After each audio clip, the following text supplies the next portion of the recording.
अपना चैनल, आपका अपना समाचार। पिछली बार मैंने एक कहानी सुनाई थी चकवा और चकवी की। इस बार भी चकवी चकवे से कहती है कि समय व्यतीत करने के लिए कोई कहानी सुनाओ। तो चकवा कहता है कि मेरी तबीयत ठीक नहीं है, इसलिए मैं पूरी कहानी तो नहीं सुनाऊंगा, लेकिन थोड़ी सी कहानी को आगे बढ़ाऊंगा। पिछली बार बात हुई थी रंग रसिया की। वो नेता रंग रसिया इन दिनों अपने गांव से दिल्ली की तरफ दौड़ रहा है, लगातार नेताओं से मिल रहा है और कोई बड़ा सा टिकट मांग रहा है। हालांकि टिकट उसका बनता नहीं है, चकवा कहता है, फिर भी वो टिकट मांग रहा है। टिकट मिलने की संभावना भी काफी करीब हो चुकी है। खैर, चकवे ने कहा मेरी तबीयत ठीक नहीं है, इसलिए मैं ये कहानी फिर कभी सुनाऊंगा। आज हम बात करते हैं नेताओं के बिगड़े हुए बोल की। कई सारे नेता उलूल जुलूल, अनाप शनाप, जब मर्जी जो मर्जी, घमंड में इतराए हुए कुछ भी बोल देते हैं। उनको लगता है जनता हमारा क्या कर लेगी, चुनाव हो गए, वोट मिल गए, जीत गए, अब जनता की जरूरत कहाँ है। लेकिन कई बार तख्ता पलट होता है, परिस्थितियां पलटती है और नेताओं को फिर उनके पास जाकर पांव पकड़ने पड़ते हैं, हाथ जोड़ने पड़ते हैं। आज हमारे जोधपुर शहर की एक पार्षद सीमा माथुर की बात करेंगे, जो पुराने वार्ड संख्या 3 की पार्षद थी। उनके पति बड़े पद पर थे, अब रिटायर्ड हो चुके हैं, आई थिंक एससी थे। तो मैडम ने शुरू से वो मैडम वाला माहौल देखा, साहब वाला माहौल देखा। ढेर सारे लोग, कर्मचारी उनके घर पे, नौकर, काम करना, हाथ जोड़ना, प्रणाम करना जैसे लोग खूब आते थे। इसलिए मैडम को लगता था कि मैं तो मैडम हूं, कुछ भी कह सकती हूँ, कुछ भी कर सकती हूँ, पार्षद बन चुकी हूं, अब मेरी जनता क्या कर लेगी। आम जनता पार्षद के पास 2 या 3 छोटी मोटी बातें लेकर जाती है। या तो हमारे मोहल्ले में लाइट नहीं है तो दुर्घटना हो रही है, अंधेरा रहता है, चोरियां हो सकती है, या वो जाता है कि सड़क टूटी हुई है, उसको पार्षद साहब ठीक करवा दें या नहीं बनवा दें, या गटर की तकलीफ होती है। ये छोटी मोटी 2-3 तकलीफ है, लेकिन पार्षद उसमें भी ढंग से जवाब नहीं देते। काम करना, करवाना थोड़ा सा दूर की बात है, थोड़ा सा मुश्किल है, मेहनत करनी पड़ती है, लेकिन जवाब अच्छे से दिया जा सकता है। लेकिन सीमा माथुर ने 2-4 बार में ही परेशान होकर उनसे कहा, चले जाओ यहां से, मुझे तुम्हारे वोटों की जरूरत नहीं है। ऐसा एक दैनिक बड़े समाचार पत्र में छपा था, जो राष्ट्रीय समाचार पत्र है, बहुत बड़ा समाचार पत्र है, सम्माननीय समाचार पत्र है और विश्वसनीय भी है। आम जनता उनके पास जब जब गई, उन्होंने बुरा बर्ताव किया और एक बार गुस्से में कह दिया, मुझे तुम्हारे वोटों की जरूरत नहीं। जनता चली गई, समाचार पत्र में छपा, खूब चर्चा हुई, लेकिन मैडम को क्या फर्क पड़ना था, पार्षद बन चुकी हूं। लेकिन समय की मार देखिए, जोधपुर नगर निगम में लॉटरी खुलती है या परिसीमन होता है और महिला महापौर की बात आती है। अब मैडम एक्टिव होती है, समाज एक्टिव होता है और बड़े नेता जो जिनका वृद्धस्थ है मैडम को, वो सभी एकदम अचानक सक्रिय होते हैं कि अब तो मैं महापौर बन के रहूंगी। ऐसे में वो फिर से पार्षद का टिकट लेती है और वही जनता उनका इंतजार कर रही होती है, आइए हम आपका स्वागत करते हैं। मतलब इस बार तो मैडम आपको दवाई लगा ही देंगे।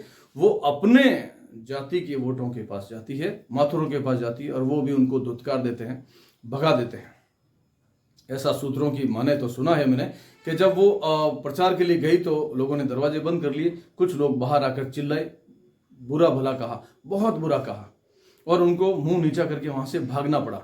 साथ के जो लोग थे उन्होंने कहा, अरे सीमा जी रुकिए, बात करते हैं, इनको समझाते हैं, मनाते हैं, कोई गलती हुई है तो ठीक करते हैं उसको। लेकिन वो नहीं रुकी, घमंड और गुस्से में फिर से घमंड, हार चुकी थी वहां से, फिर से टिकट चाहिए, टिकट लिया है, वोट चाहिए, लेकिन बस मैडम तो मैडम है, वहां से चली गई। जो साथ थे वो रुके, उन महिलाओं से बात की, पुरुषों से बात की, उनको समझाया, वो शांत हुए।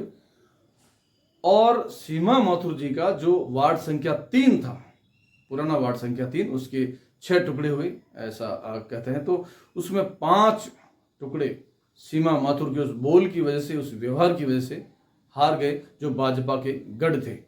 चौपासनी हाउसिंग बोर्ड के सेक्टर थे, उसके अलावा रामनगर, शंकर नगर, हरिनगर, रामदेव नगर, ये सब कुछ ये गढ़ हैं सारे भाजपा के। यहाँ से जब जब नेता बीजेपी के खड़े हुए, जो ये क्षेत्र साथ में लगता है, यहाँ से उनकी जीत हुई। जसवंत सिंह बिश्नोई, मोहन मेघवाल, सूर्यकांता व्यास, गजेंद्र सिंह शेखावत। अब भी जब जब कोई नेता खड़ा होगा, उसको विश्वास होगा कि मैं यहां से अच्छे वोट ले लूंगा, लेकिन इस बार बहुत बुरा हुआ। यहां से कांग्रेस ने पार्षद खड़े किए और वो जीत गए। खुद कांग्रेस को विश्वास नहीं था कि हम जीत जाएंगे, क्योंकि ये गढ़ कहलाता है भाजपा का, लेकिन मात्र उनके बुरे बोल से जो 6 टुकड़े हुए, 5 हार गए, एक शायद निर्दलीय जो भाजपा समर्थित है अभी, बाकी सब कांग्रेस के पास चले गए। एक वार्ड संख्या 17 जहां से सुमन सेन जीती है, वहां से अगर भाजपा की वजह से जीतती, उनके काम की वजह से जीतती, उनके नाम की वजह से जीतती, तो सारे ही जीतते जैसे हर बार जीतते हैं। लेकिन इस बार ऐसा नहीं हुआ, केवल एक वार्ड जीत पाए। उसमें यूं कह सकते हैं कि सुमन सेन की अपनी मेहनत थी। उसमें सुमन सेन भी थोड़ा मानती है कि उनके साथ जीजी का जो नाम, उनके काम थे, जीजी के पास वो अक्सर जाया करती थी कि मेरा काम करवाओ। मेरा काम बोले तो आम जनता का काम। जब वो पार्षद नहीं थी, कभी तो कोई सड़क टूटी हुई है तो उसको जीजी ये ठीक करवा दो, या ये पार्क है हमारे मोहल्ले में इसको ठीक करवा दो, कभी कोई लाइट जलवा दो, कभी पेड़ पौधों के लिए, कभी बेंच के लिए। तो जीजी के पास वो अक्सर चक्कर काटा करती थी। कई सालों चक्कर काटे और जीजी ने भी दिल खोलकर उनके लाए हुए कामों को करवाया। सुमन सेन मानती है कि मेरी जीत में भाजपा का नाम है, मेरी मेहनत है, पर जीजी का भी एक बड़ा हाथ है, वो इस बात को मानती है।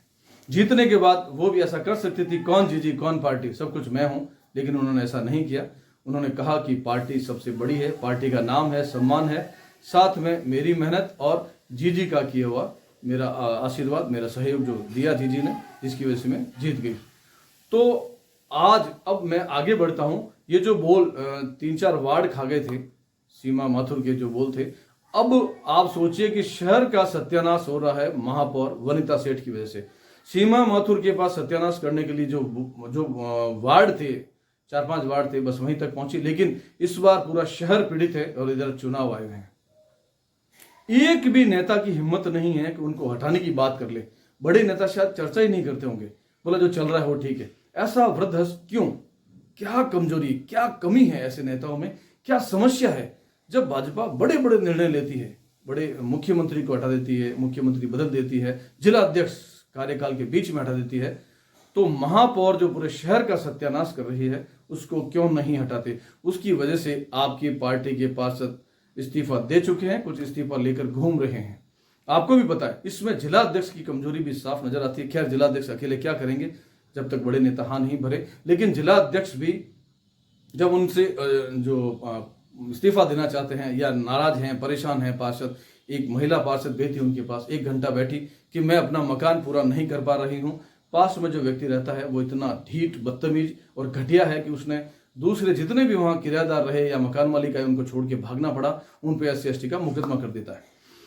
वो पार्षद उस मकान को खरीदा उन्होंने, और वो मकान बनवाने गए तो उसने फिर वही हरकत की और SC/ST का मुकदमा ठोक दिया, उनको डराने के लिए। ऐसा सुना जाता है कि वो व्यक्ति अक्सर पैसे लेकर सेटलमेंट कर लेता है। पूरा मोहल्ला उससे पीड़ित है। ये पार्षद भी पीड़ित हुई, महिला पार्षद है। जब ये वह महापौर के पास गई, वनिता सेठ के पास, कि दीदी देखिए मेरी हालत है, आप महापौर है, आप मदद कीजिए, आप बात कीजिए अधिकारियों से। तो उन्होंने कहा हाँ मैं बात करती हूँ, लेकिन उन्होंने किसी अधिकारी से कोई बात नहीं की और SC/ST का मुकदमा उन पर ले डूबा उनको। उसके बाद उन्होंने अधिकारियों से भी बात की जो उस क्षेत्र के थे, नगर निगम के। तो अधिकारियों ने उनसे क्या कहा सुनिए, हैरानी की बात है। वो कहते हैं कि नगर निगम इसके मकान को सीज नहीं कर सकती, अगर इसका मकान अवैध है, बाहर आया हुआ है, तो हम इसको तोड़ नहीं सकते, क्योंकि नगर निगम को अभी हैंड ओवर नहीं हुआ है हाउसिंग बोर्ड से। अरे प्रभु, आपके पार्षद यहाँ से इतने सालों से खड़े हो रहे हैं, सड़कें आप बनाते हैं, लाइट आप लगवाते हैं, गटर का काम आप कराते हैं, अवैध बिल्डिंगें आप सीज करवाते हैं, दुकानें जो सीज है आज तक सीज पड़ी हाउसिंग बोर्ड में। इतने सारे मकानों पर कार्रवाई हुई है, बस इस एक मकान पर कार्रवाई नहीं होनी थी, क्योंकि इस महिला पार्षद को परेशान करने के लिए महापौर ने अपने अधिकारियों से कहा था कि इसकी कोई मदद नहीं करेगा। पड़ोसी परेशान कर रहा है तो करने दो। वहां कुछ छुटभैया नेता भी उस महापौर के कहने से इस पार्षद के खिलाफ थे, जबकि इस पार्षद ने किसी से कोई गलत बात नहीं की, कोई दुश्मनी नहीं है, सब साथी पार्षद थे।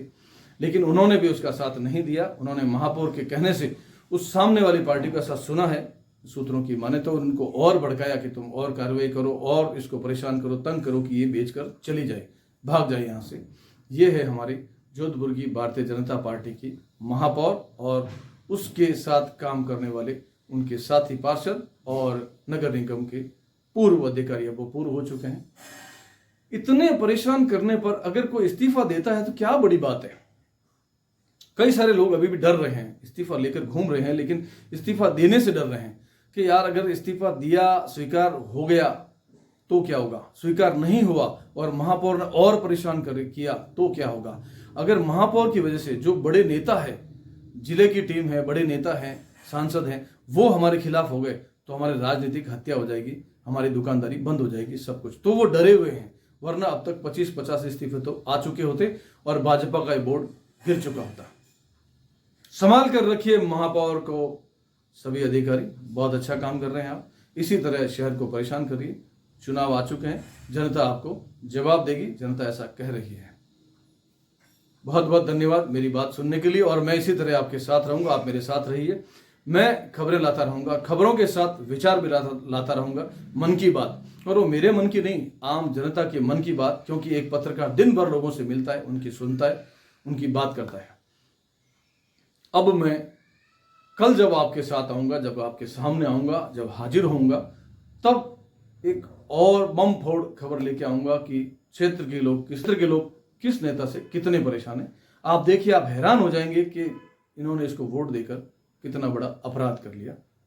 अगली खबर तक, अगली मन की बात तक मैं फिर सामने हाजिर होऊंगा। तब तक के लिए इजाजत दीजिए। नमस्कार, जय हिंद।